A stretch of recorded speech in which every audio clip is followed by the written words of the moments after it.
Hello friends, welcome back to my channel SRK drama explain. Friends, ये video मैं लोगों के एंटरटेनमेंट के लिए बनाती हूँ, so please watch full, share, subscribe and like this video.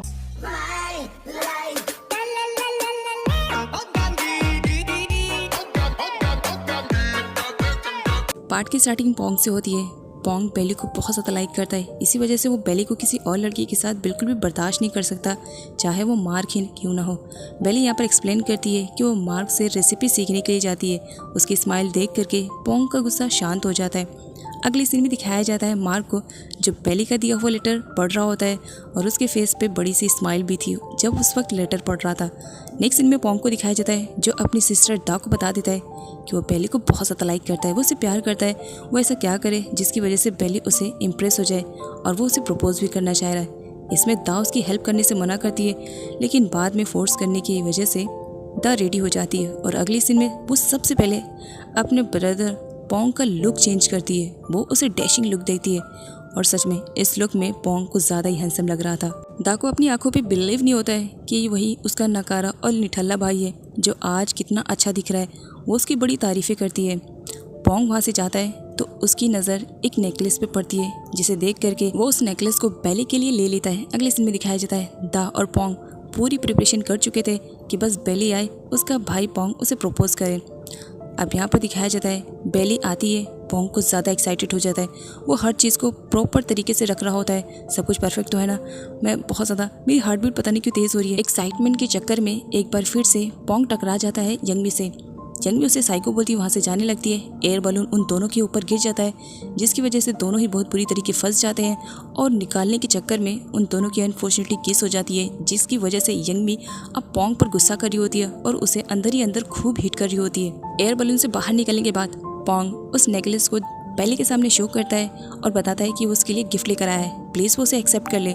लेकिन नेकलेस तो उसमें रहता नहीं। एयर बलून की वजह से वो नेकलेस वहाँ पर गिर जाता है। पोंग की प्लानिंग की तो पूरी बैंड बज जाती है। अब नेकलेस की ढूंढाई होने लगती है। सुबह से शाम हो जाती है, नेकलेस नहीं मिलता है। पोंग अपसेट होता है। बेली उसे समझाती है कि वो अपसेट ना हो। पोंग अपने प्यार के बारे में बेली को बता देता है, जिस पर बेली कहती है शायद वो अभी इसे एक्सेप्ट नहीं कर सकती, बिकॉज अभी उसके लाइफ में वो बहुत कुछ करना चाहती है। इस वक्त सिर्फ टीचर क्यू, उसके अंकल आंटी उसके लिए बहुत ही इंपॉर्टेंट है। हाँ, फ्यूचर में वो उसका बॉयफ्रेंड बन सकता है। इस बात पर पोंग तो बहुत ही ज़्यादा खुश हो जाता है और सडनली हक कर लेता है बेली को। मार्क दूर खड़ा रहता है, वो सिर्फ उन लोगों को देख रहा होता है, बाकी उनकी बातें नहीं सुनता है, इसी वजह से अपसेट हो जाता है। अगले सीन में वो अपना पूरा फ्रस्ट्रेशन कुंफू पर निकाल रहा होता है। तब जेजे उसे समझाने की कोशिश करता है कि अगर वो बेली को लाइक करता है तो वो जा करके एक्सप्लेन करे, लेकिन मार्क ऐसा बिल्कुल भी नहीं कर सकता था।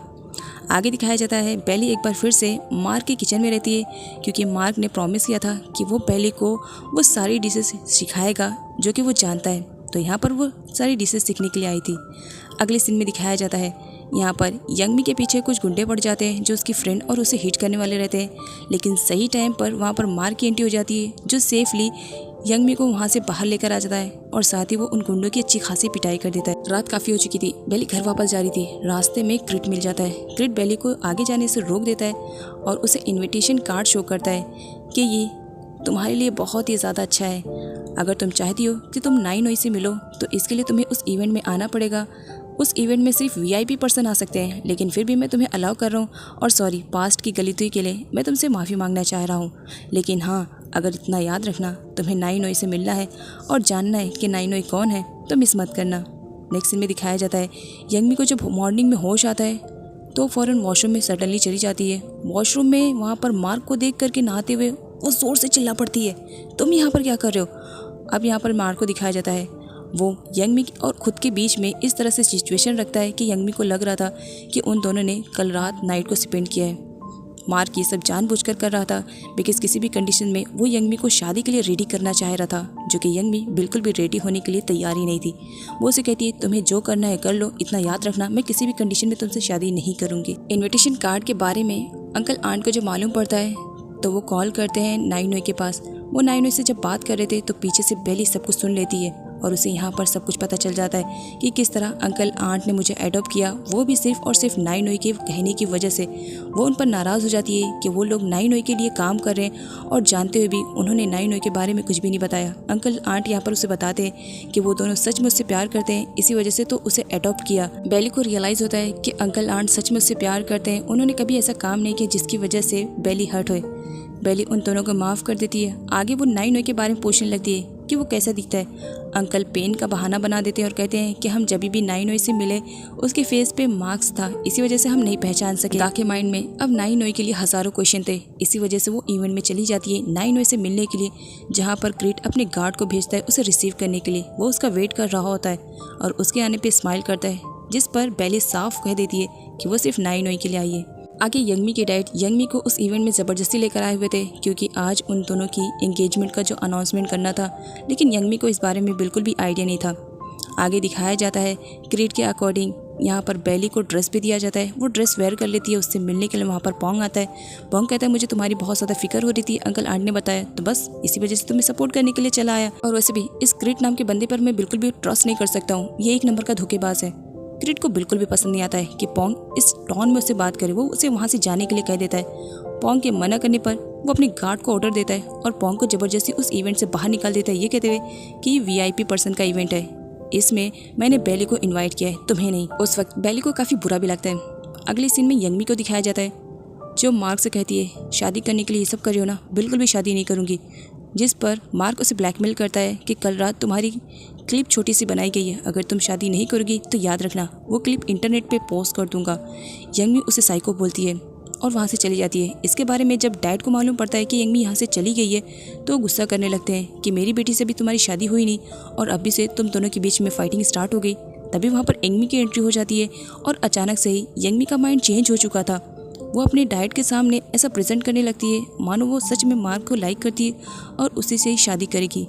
आगे चल करके दिखाया जाता है यंगमी उससे बताती है कि वो उसे बिल्कुल भी लाइक नहीं करती है, वो उससे नफरत करती है, बस वो अपना क्लिप वापस लेना चाह रही है। जिस दिन उसे उस क्लिप की वीडियो मिल गई वो उसे छोड़ देगी। मार्क उस इवेंट में दा को देख करके सरप्राइज था। दा उसे बताती है कि वो यहाँ पर नाई नोई से मिलने के लिए आई है और उसे इस इवेंट में ऑफर किया है क्रीट ने पर्सनली उसे इन्वाइट किया है। अब यहाँ पर क्रीट को दिखाया जाता है, वो मार्क से कहता है तो जिस सीक्रेट को हाइड करने की कोशिश कर रहा है ना इस लड़की के सामने, देखना तेरा भांडा बहुत जल्द फोड़ने वाला हूँ, तेरी लाइफ को सच में स्पॉइल कर दूंगा। आगे दिखाया जाता है बेली अपनी आंखों से मर्डर होता हुआ देख लेती है उस इवेंट में, जिसकी वजह से वो काफ़ी शॉक्ड हो जाती है। वो बाहर चिल्लाते हुए आती है और इसके बारे में वो मार्क को बता देती है। मार्क फ़ौरन उस प्लेस पर जाता है लेकिन वहाँ पर सब कुछ नॉर्मल हो चुका था, डेड बॉडी को भी ठिकाने लगा दिया गया था और इस तरह बेली झूठी साबित हो जाती है। इवेंट में बिग बॉस को देख करके बेली को पास्ट का कुछ फ्लैशबैक याद आता है लेकिन सब कुछ धुंधला था, वो समझ नहीं पा रही थी। मार्क उससे पूछता है क्योंकि वो परेशान दिखाई दे रही थी। बेली उसे बताती है कि एक वेटर के पास गन है। सडनली वो वेटर निक पर शूट कर देता है लेकिन अनफॉर्चुनेटली निक की जान बच जाती है। अब यहाँ पर इवेंट में भगदड़ मच जाती है, हर कोई बस इधर उधर भाग रहा है और अपनी जान को सेव कर रहा होता है और दा तो बहुत बुरी तरीके से घबरा जाती है, वो डर जाती है। तब मार्क उसके पास आता है। मार्क को अपने सामने देख करके बेली सडनली उसे हक कर लेती है और रोने लगती है, प्लीज़ मुझे छोड़ करके मत जाना। आगे उस अटैकर को पकड़ भी लिया जाता है, उसे शूट भी किया जाता है लेकिन अनफॉर्चुनेटली वो भाग जाता है। बेली बहुत ज़्यादा परेशान थी। वो पुलिस स्टेशन में कंप्लेंट करना चाह रही थी कि उसने अपनी आंखों से मर्डर होते हुए देखा है और वो उस पर्सन को पहचान सकती है। तब उसे न्यूज़पेपर दिखाया जाता है कि कल इवेंट में ऐसा कुछ भी नहीं हुआ, अगर ऐसा कुछ भी हुआ होता तो हमें न्यूज़ ज़रूर मालूम पड़ती, जिसकी वजह से बेली थोड़ी सी शांत होती है। आगे दिखाया जाता है मार्क आया हुआ रहता है यंगमी के डैड से बात करने के लिए। वो कन्विंस करने की कोशिश कर रहा था कि यंगमी उससे शादी करने के लिए रेडी हो जाए क्योंकि एक्सीडेंट की वजह से यंगमी के डैड का कहना था वो अपनी बेटी की शादी अब मार्क से नहीं करवाएंगे। मार्क लुक में दिखने के साथ साथ अच्छी बातें भी करता था। बातें सुनने के बाद यंगमी के डैड फौरन उसे सन इन लॉ बनाने के लिए रेडी हो जाते हैं, जिस पर यंगमी बता देती है कि कल रात उसने किस तरह से उसकी क्लिप बनाई थी। उसके डैड भी परेशान थे, क्या सच में? तब यहाँ पर यंगमी फ़ोन की डिमांड करने लगती है। फ़ोन मिलने पर जब वो क्लिप देखती है तो साफ साफ उसमें दिखाया जाता है कि उसमें मार्क की तो कोई गलती थी ही नहीं, गलती जो कुछ भी थी वो थी यंगमी की और उन दोनों के बीच में ऐसा कुछ भी नहीं हुआ था जैसे कि मार्क ने उसे बताया था।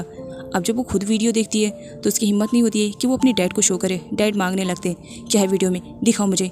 यंगमी नहीं देती है। आगे दिखाया जाता है यंगमी बहुत ज़्यादा रो रही होती है और मार्क पर गुस्सा कर रही होती है, तुम मेरी लाइफ को क्यों स्पॉइल कर रहे हो। जिस पर मार्क उसे सच्चाई बता देता है, मैं उस लड़की की जान बचाना चाहता हूँ बस इसी वजह से ऐसा कर रहा हूँ। आगे उस अटैकर को पकड़ लेता है मार्क, तो उसकी खूब अच्छी खासी धुलाई करता है। अब वो अटैकर समझ जाता है कि वो पूरी तरीके से फंस चुका है। इसी वजह से वो अपने बॉस के ऑर्डर के मुताबिक खुद को ही शूट कर लेता है।